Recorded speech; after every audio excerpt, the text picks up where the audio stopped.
Welcome to Drum and Drummer, a podcast focused on drums, drumming and drummers. I'm George Pickering and that's Ben Winty, and we are both professional drummers in this business we call music. So stick around and join us as we pass the time whilst trying to stay in time. Yeah, but that's because you're dead inside. You don't want to play anymore. There we go. There we go, huh? That's good, isn't it? That's just the new intro. Yeah, souped about up, time. pumped up, full throttle, Vin Diesel, Yeah, Fast and Furious. the Bourne Ultimatum. So yeah, we made a proper little intro, didn't we? Yeah. Um, What are they going to do next? is what the Who people are knows? wondering. Yeah. Well, this But, is episode 11 of Drum and Drummer. Good. Yeah. Yes. Welcome. How you doing, mate? Georgie Yeah, boy. good. Georgios Giorgio. A real name. by someone- Supremo. Real name that I thought was George's spoof name. Yeah, Giorgio Georgios or something like that. that would George, be my have you spoof name. have you booked in online under a fake shitty name? Nope, there's a real person called Georgios Giorgio. We're Anyway, just absolutely rinsing him. on absolutely this rinsing podcast. him. If Yeah. you're listening in, do write in. Do write in. email in. How you been, mate? All right? Yeah, good. Saw my favourite nutter last night. Sure. Okay. Yeah, let's just start with that. So you might be wondering, first of all, who is your favourite nutter? Secondly, why do you have a favourite nutter? Also, how many nutters do you know to have a hierarchy of who's your favourite? So in Brighton, there's some questionable people. Great city, but sometimes you meet people and you go, I might cross the road, you know? And there's this one person, I don't know how famous he is amongst Brighton folk, but I know him as Wigman. Yeah. So Wigman, I mean, the clue's in the name. He wears a wig. But I was going to say because he never wears a wig. so he's completely bald. No, he always wears a wig, but sometimes you'll see him carrying 2 additional wigs just in case he feels like changing, and he sort of dances around as he walks along. Oh, is he other wigs? Is he just holding the wig, carrying them in his hands, or has he got a Yes. bag, specific Well, sort of bag? good question. So the first time I saw him, he was wearing, I remember there was a red wig, a blue wig. It's kind of like long curly hair. Imagine that. There's a red one, a blue one, and a gold one. And I remember seeing him thinking, who is this? This is Yeah. insane. And he sort of, they always shout stuff. This is my thing about nutters, right? I always say, I have this weird rule. If I see one in my day and it's funny, it makes the day better because they are funny. They just shout shit. But if you see more than one, you're like, oh, this is too much now. And sometimes they go on beyond being funny to like, that's just aggressive. I was sat outside a pizza place and there was this woman who was supposedly busking, but she wasn't. She was just shouting at people just as they walked by, like, oh, who do you think you are then? Yeah, you're not going to look at me. And but everyone was uncomfortable and no one wanted to tell her to stop. But also, she really needed to be quiet. So anyway. Like one of my wedding bands. What? No one wants to tell them to No, stop. everyone wants us to stop, but no one's got Yeah. the courage. Just guys, come on, Exactly. just No stop. one's Although allowed to. sometimes there's some weddings where I think we should stop Yeah. because no one's giving a shit, and it's not because we're playing badly or anything. You're just like this is no vibe in here, Yeah. and no one cares about the live band. No one's giving a shit. Do you just want us to Sometimes stop and we can just put on some Yeah. Spotify for you? Because Yeah. no one's having a good time here. It I remember can one be too gig. early. Sorry, I'm riding on your No, it's coattails. okay. I remember one gig that we were playing in a sort of where the band was like an offshoot of the main sort of barn. It's like a separate Right. room. Imagine an L, and we were in the little Yeah. bit. So you had to, if you were in the main reception room or the bar, you weren't Yeah. in the room we were playing. We were sort of in this Yeah. like Where was annex. West Sussex somewhere, Chichester-y. Yeah, I know the one. That's where I Yeah. got my symbols. And to get good, yeah. Yeah, Well, it was there. sort of to get into this room, you sort of had to come down a couple of stairs from the barn. And so everyone came in, first dance and all that bullshit, and they all stood round and all that. And then we do the first dance. Oh, well done. And then, not us, the bride and groom, Yeah. Formality done. Yeah. And then, as you're fully aware, what naturally happens is we start the first set, you get a few people dance, and then very quickly people just fuck off, go to the main room, go and get a drink, go out and chat and all that. And that's fine. I take no offence. But basically, everyone sort of left very sort of promptly within 1 or 2 songs, leaving a guy on his own who was in a wheelchair. Oh, no. And he couldn't get up the steps to get out. And he was sort of just stuck there watching us play. And we're sort of going, I can just tell, like, sort of like a knowing nod, like, this is awkward, isn't it? Yeah. You want to leave, but you physically can't. Yeah. And we're all aware of that. So here's a bit of Johnny Cash, Yeah, bless him. Should have played up to it. I don't know what kind of wheelchair numbers you could do. You Were the Wind Beneath My Wheels. You could do. I mean, that's not a song. That's me just changing the word wings to wheels. Yeah. But maybe not. Draw more attention to it. That would probably be it was just depressing for everyone. I think just like he don't want to be here, but he just physically can't leave. Sometimes they can peak too early as well. I once stand up to one, and everyone was pissed, and they were having the best time, and I went, "This is going to be great." It's 2 p.m. We're not on till 7, and then it gets to 7, and people, because it was like I think it was like a Thursday night, and it was all office workers, so they all went home, you know, and then. By the time we were on, there was like 10 people left out of the original 100. And it was like, this isn't... Yeah, just... Sometimes it can peak too early. So anyway, Wigman. Yeah. Wiggy, the big wig. The big wig. I just felt like, giving him some airtime because it's fascinating. But last night, I was walking down the road. It's a quiet evening. It was like 8 or 9 p.m. And I could just hear Ring of Fire being played really loudly. Like I was like, is that coming from someone's car? But no, it was Wigman. And he only had one wig last night. That he was he wearing the wig? Oh, he was wearing it. He was wearing the wig, yeah. But he just had this speaker and he was just playing Ring of Fire so loud. And like I had to walk past him. And the thing is, they're generally not threatening, but I might have engaged him. I was like, oh, yeah, Ring of Fire. That was it. He was off. Oh, you like this one, do you? And then obviously he didn't say it in such a, good dialect. It was more sort of slurred and shouted at me. And then he sort of low-key followed me down the road whilst playing Ring of Fire. And I was like, oh, I'm not. But then thankfully he saw someone else and then tried to get them dancing. But he was just going round. But the thing about it is I am fascinated as to where does he go at night? Do you know what I mean? Like people like that, because I don't think he's homeless, but like, does he have a normal office job and then he just wants to let loose? He's like, I'm going to put on some wigs and play Johnny Cash. Or I don't know, is he a hoarder? It fascinates me when you see certain people in the street. That's kind of my point of all this, and you go, where do you go after this? What are you? Yeah, yeah, literally. And also, just what's led to this? Yeah, how did you end up here? Maybe Wigman, he goes home and he's just got a lovely 3-bed semi. Yeah. And his wife's like, how was your... Did anyone like your Johnny Cash? Yeah. Yeah, actually, one guy, he actually came up and said, yeah, I like Johnny Cash. Yeah, but I think I chased him off and he got scared. Yeah. Oh, Charles, not to run after them. Exactly. Anyway, I've got you a new wig for tomorrow. Give that one a try. And then he goes up to the bedroom and peeks in through the bedroom, and there's little Wig Boy Junior sleep with his little wig on. He's like, love you, son.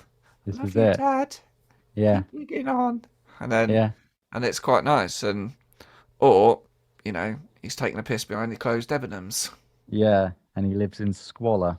Even the fact that he has 3 wigs, that can't have been the first day and he went out with 3. I reckon he had 1.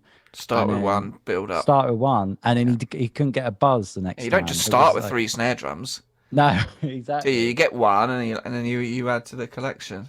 Yeah. So nice that's bringing it back to drums there. Well, that's Nutters in Brighton. Any correspondence? Yeah, what I've done there is you said, we've had some correspondence before we recorded, and said, we should talk about it on the show. And what I did there was try and bring up that fact as if it was impromptu. And you looked at me like I was running down the street with 4 wigs. I know. I got an email just as that came through, and too much happened at once. Speaking of correspondence, though, we have had someone message in. That's unexpected. It is. Fucking hell. I know. Well, don't use a long word like correspondence. Christ. No, I didn't mention this before, but an old friend of mine messaged in. Rob Jones. Don't say he's a friend. Say he's a complete stranger. Oh, yeah. Some complete stranger. Big fan of the show. Sure. Nah. Yeah, he just basically commended us on episode 7 and said the chats about charts was really good info, which I thought was very kind of him. That's very nice. Thank you for that, Rob. If you're still listening, we appreciate that, because good to hear from you. Get back in touch. Yeah. Get back in touch, and if anyone else has any anything they want to say, do message in, because we'll read it out and we do appreciate it. Do message in, even if it's hate, even if it's hate mail. At least we know people are listening. As long as it's tasteful hate mail. Yeah, as long as it's interesting. I guess, yeah. Before we move on to something more drum related, I want to delve off slightly off topic. I mean, Nutters in Brighton isn't on topic exactly. No. So I did my big shop this morning. Tuesday, I know you will. My big Tesco shop. And this sort of, I remember seeing something online about this, and I just want to read you something, George. Okay, I'm ready. It's not that short, but I'm just going to read you this because yeah. Anyway, Here we go. You ready? Right. Yeah. The shopping cart is the ultimate litmus test for whether a person is capable of self-governing. To return the shopping cart is an easy, convenient task, and one which we all recognise as the correct, appropriate thing to do.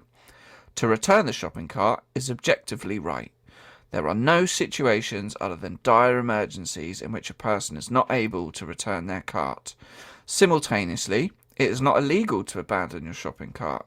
Therefore, the shopping cart presents itself as the apex example of whether a person will do what is right without being forced to. No one will punish you for not returning the shopping cart. No one will fine you or kill you for not returning the cart. You gain nothing by returning the shopping cart. You must return the shopping cart out of the goodness of your own heart. You must return the shopping cart because it is the right thing to do, because it is correct. A person who is unable to do this is no better than an animal, an absolute savage, who can only be made to do what is right by threatening them with a law and a force that stands behind it. The shopping cart is what determines whether a person is good or bad member of society. Yeah. Okay. I've heard that before, and it is it's good, isn't it? True. It's brilliant. It is brilliant. Because I see, not as much at Tesco, but I go to Booker's to get shit for the studio. Yeah. And it's even worse there. Yet the car park is even smaller. Yeah. The amount of trolleys that don't get taken back. Yeah. It boggles my mind, mate. Yeah. Boggles my mind. Just take your car back. You don't even have to go in. Do you know what I mean? You don't have to just there's a thing there. Just put them all in a line. Like, yeah. It's basically saying if you don't take your cart back, you're a cunt. Yeah. Well, it is saying that. I mean, that's it in its most simplistic form, but it's also saying, like, what would you do? What would you be doing if there were no laws as well? Which leads me on to this. That film, Don't Look Up, I watched it the other day. Great film. But I started to wonder, what I'd do if the world was going to end. If we had a set date, we had a month. Yeah. We have a month to live. Would I carry on living my life? Would I even bother going to the gym, or like, oh, I've got to run because I'm doing this marathon, or would I just go? No, I'm just going to go mental, you know? And it's an interesting thing. And I asked a few people what they'd do, you know, if the world was going to, if you knew that was it, everything was going to end in a month, you know, what would you, you know? Some people said I just take. Well, all I the wouldn't bother drugs. with my MOT, which is tomorrow, for starters. Because that would be pointless. Yeah, it would. You know, Sally's got her MOT. It's a toss of a coin, isn't it? Yeah, exactly. Well, I wouldn't bother. Oh, well, the world's ending, so I might as well just drive it. And would money even be if the world was going to end? I mean, you said, would I even bother going to the gym? I mean, is the gym going to be open? Because the gym owners, you're reliant on a gym owner going, well, we'll keep staffed just for those. Yeah, exactly. Yeah. You know, he might go, you might find the gym owner running around with Wigman. Yeah, exactly. Go, fuck it. Well, oh my God, that's a good, you know, bringing it back full circle. Suddenly Wigman looks like the most sensible person when the world's going to end, I'd say. You know, because we'd all become a little bit like Wigman. Yeah. It's very tricky to know what you're doing, isn't it? It is. Yeah. This is still Drum and Drummer. Yes. Yeah. Well, where we talk about drums. Yeah.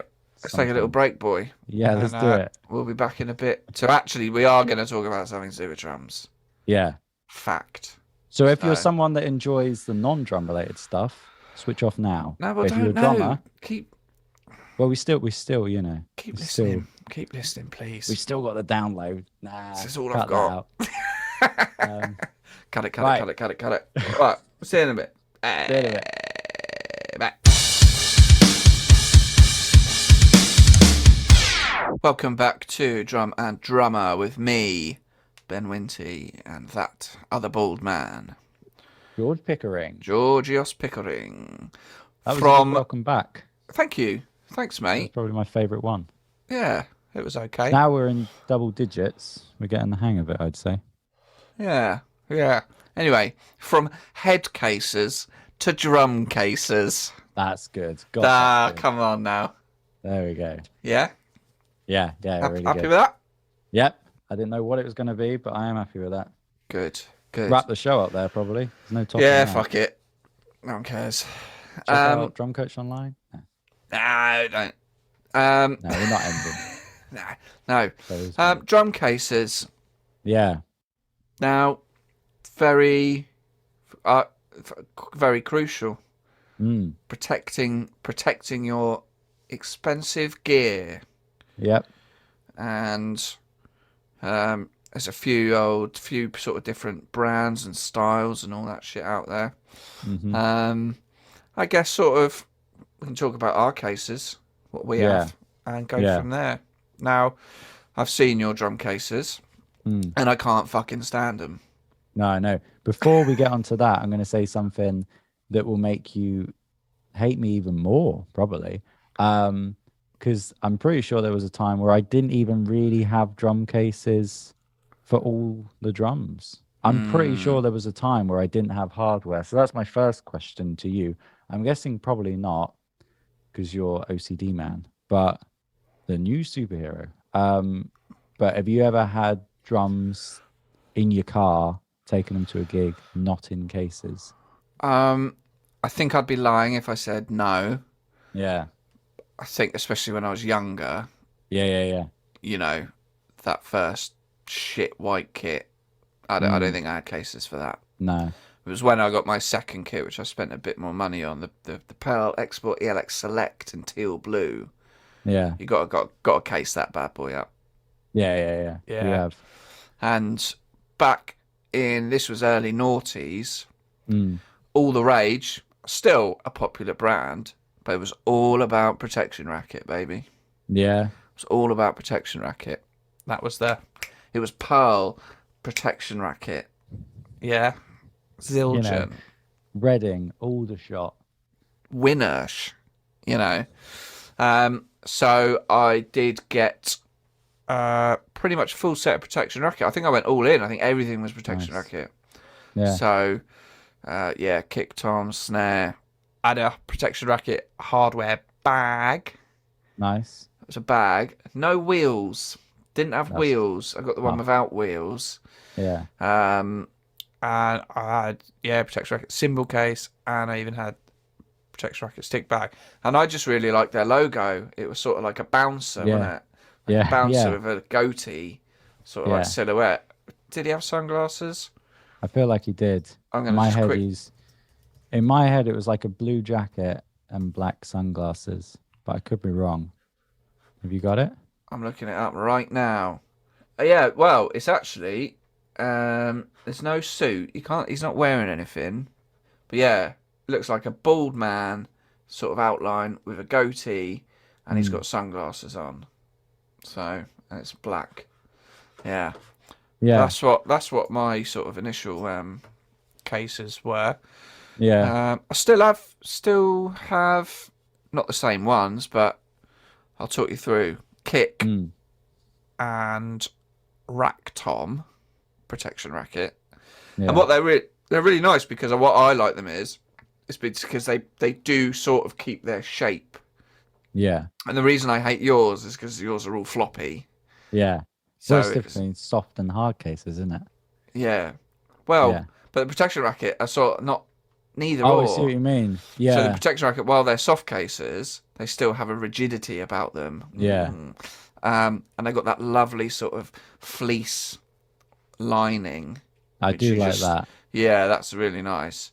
But I've actually switched to using hard case stuff as well. So my snares, I have hard cases for my snares. One in black, one in graphite. That's where the Mapex Cherry Bomb lives. And a lovely graphite hard case.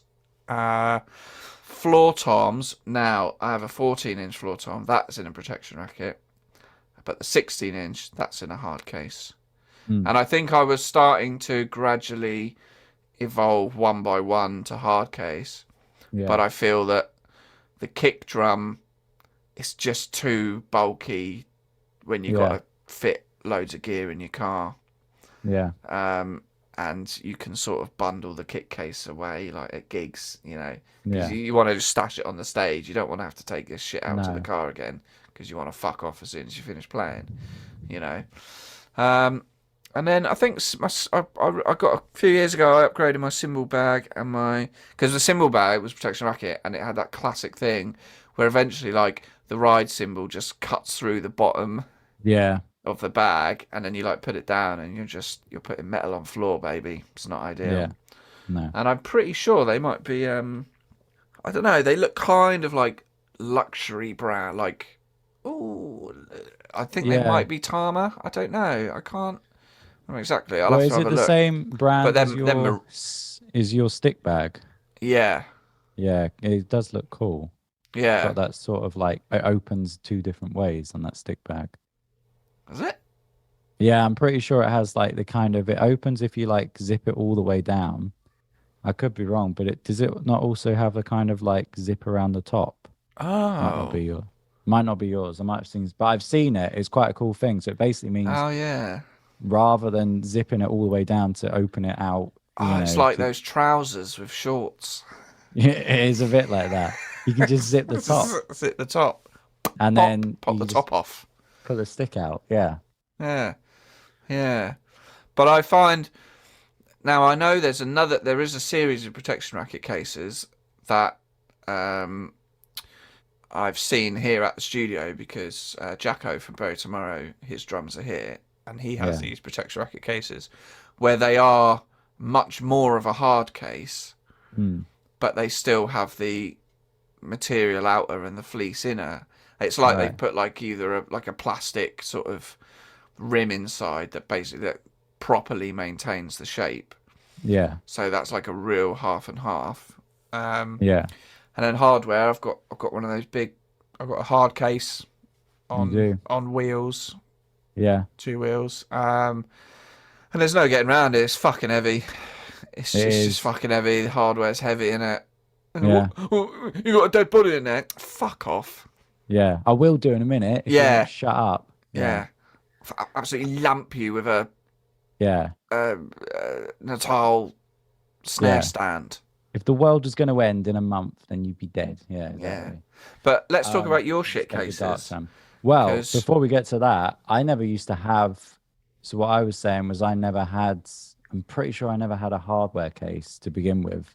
This is what I was talking about on a previous episode where I used to finish gigs and then my car would just be a mess because I'd throw everything in and just didn't care.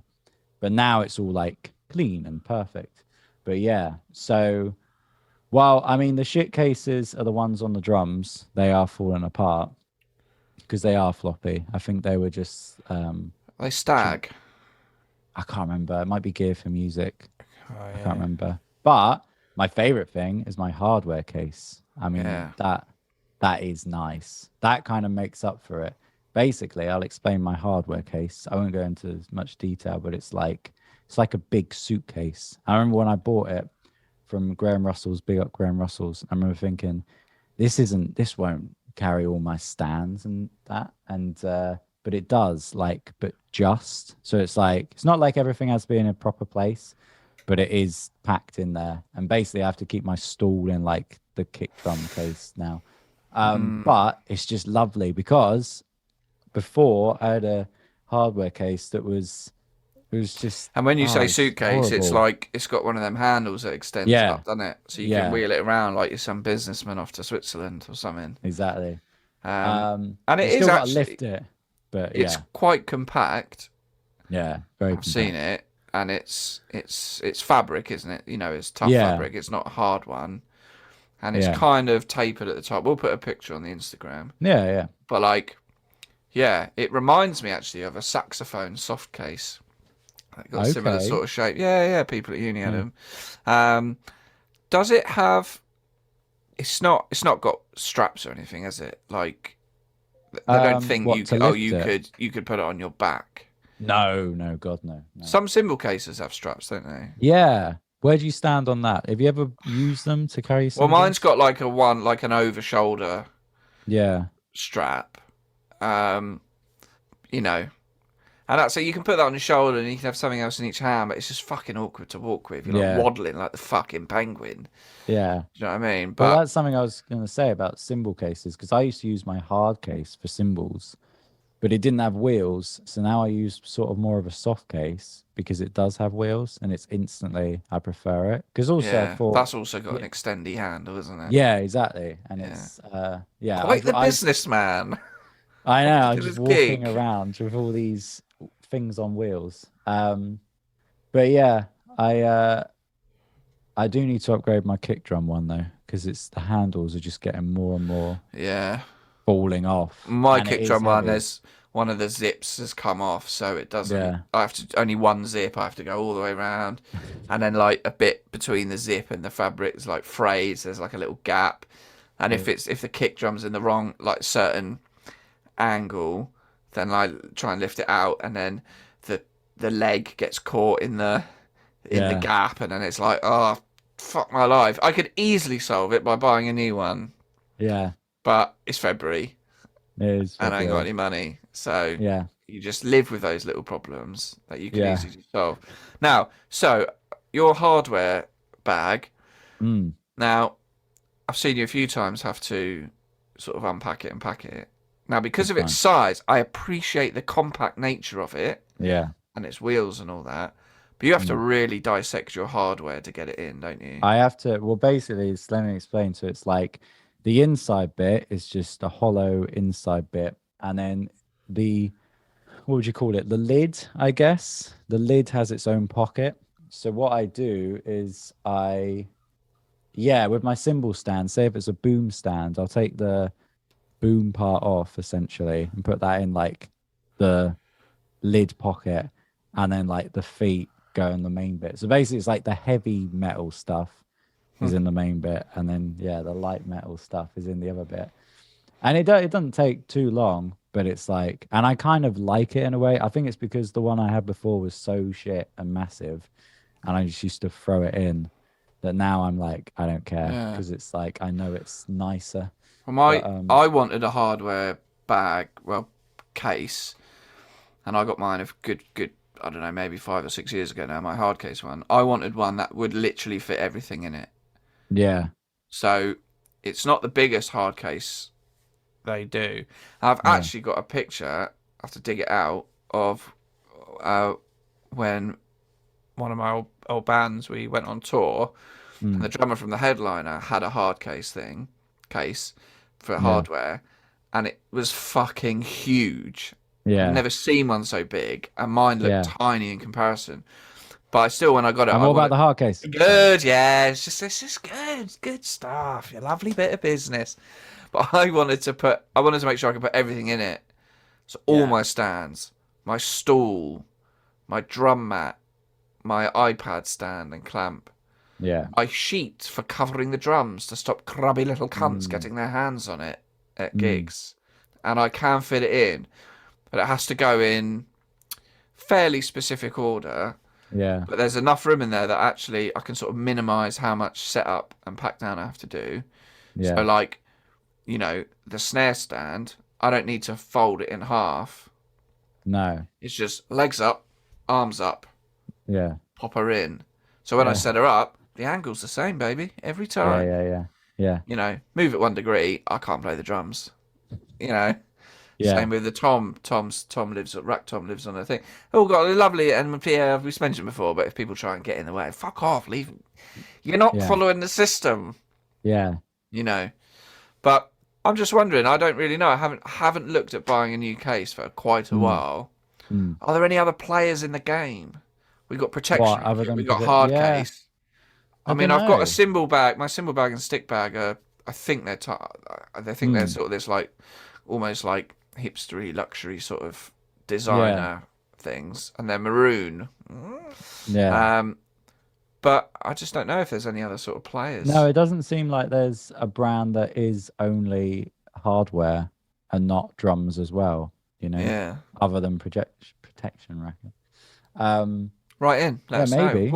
What cases are you using? Yeah, what case are you using? I'll go back to because your thing, because I think it is all to do with convenience, because yours is, you know, your hard case is bigger. You know, I can fit everything in.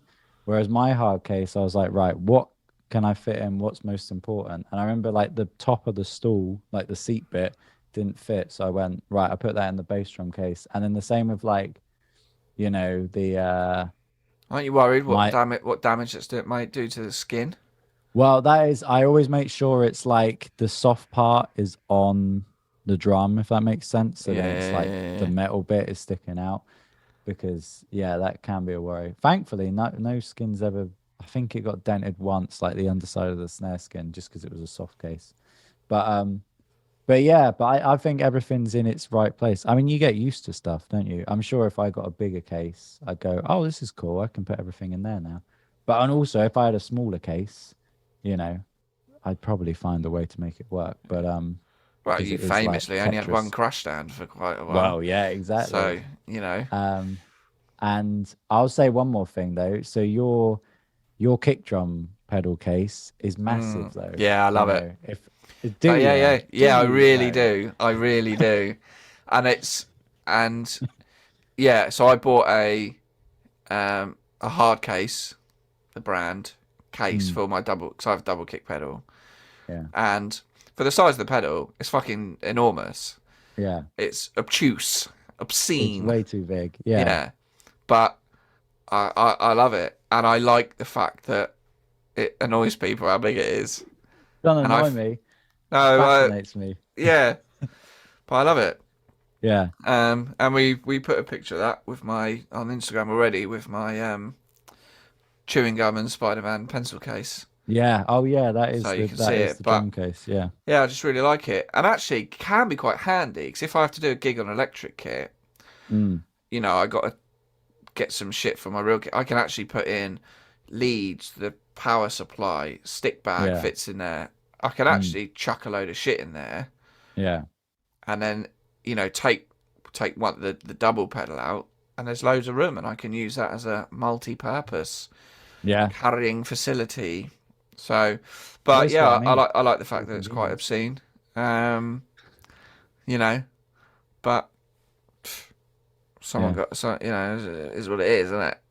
Yeah. Is what it is. I'll like say it. one more thing on like drum cases. It is if you ever see like I'll try and find the picture. Someone posted it once. It was I think Ellie Goulding's drummer, and it showed his drums in this flight case, and it just looked like the most clean, pristine thing because they essentially just take the drums off and then put them in a flight case, and it just looks like they're on a shelf in a drum store, and it's like it's massive. It's like 12 foot high and 12 foot long, and just to carry a drum kit, but it's like they can do it, it's if they've got tour buses. But I'll try and find a picture of that as well because that's I'm sure all the big bands have that, but it's like it is fascinating to see how they do it because obviously when you're at that level it's not drum cases anymore, it's flight cases. And it's so like packed in, but and there's someone else doing it for you, really. There's someone else doing it. I was saying this the other day. Isn't that the dream? I mean, I've said to do a gig. To be putting away Ellie Goulding drummer's drum kit. No, not that. No, to be the drummer. Yeah. To drop your sticks and then go, that's my day done now, You haven't got a... Because I think you play differently. If the last thing you have to do is that last song, I'm free. Yeah, I've often joked about that. At what point could I, doing the wedding game? What point would it just be? Could I just pay you? Yeah, I literally thought, get George. Yeah. He lugs my kit there. He sets it up exactly how I want. Yeah. You even do the sound check. You know what levels I like. Yeah. And I just rock up to the wedding at 8 o'clock. Yeah. And we want to do the first hour half 7. No, 8 o'clock. Yeah. That's what you're getting. 8 o'clock. I literally just turn up. Already got my shirt on. I've done that in the car. Yeah. And I just sit down. Here we go. Bosh up a couple of sets and literally finish Mr. Brightside, sticks down, back in the car. The car's been waiting. Keep the engine on. And I just literally walk off. Yeah. How much just that would be nice. But what's funny is you've told me this before, and I remember even in this scenario it was like it still sounded depressing. I remember the part of it was like you ate dinner in a room on your own. It was like I eat dinner on my own in a room. Like even that sounds miserable, but I don't think I could do that for you, mate. I think I'd kill myself. Oh, someone's got big ideas. Wow. I'm too good for that. Oh yeah. Wow, would you do it for me? Well, no, it doesn't work like that, does it? Right, there you go. Yeah. Oh, we never even talked. That's what we're going to discuss. How long have we got? I think we're at the end, mate. All right. Well, save it for next time. Have a cliffhanger. Oh, lovely. Well done. Yeah. Well, don't say a cliffhanger and then. We'll leave on the cliffhanger. By the way, Bruce Willis was dead the whole time. Don't. Yeah. Well, you got to give them something because they might not be interested at all. Say, do people want to know how we met? And then leave it at that. We'll tell them next week. You can't have a cliffhanger that's nothing. No. That'd be like they drove close to the cliff, but they're not even hanging off it yet. Anyway, we'll come back to that next week. Yeah. Well, that's been episode 11, hasn't it? Yeah. Of Drum and Drummer. Discussed a lot. Yeah. From Wigman to Gigman. There you go. That'll do. Perfect. Go check out George's online drum tutoring service. God, I hate this bit. I hate this bit of the podcast. Why? Because I'm just tense already. It's going to go wrong. Why are you tense? Because you're worried about fucking it up. Yeah. Well, I'll do it all. Whatever I say. I'll do it all. Okay, then. go on. Go check out George's drumcoachonline.com. You can check out my studio, oldblacksmiths.com. Also my personal site, benwinty.com. Follow Drum and Drummer on Instagram at Drum and Drummer Podcast. And email us in at drumanddrummerpod@gmail.com. There you go. Very good. And we will be back next week for more Drum and Drummer. Say bye-bye, George. Bye-bye. Goodbye.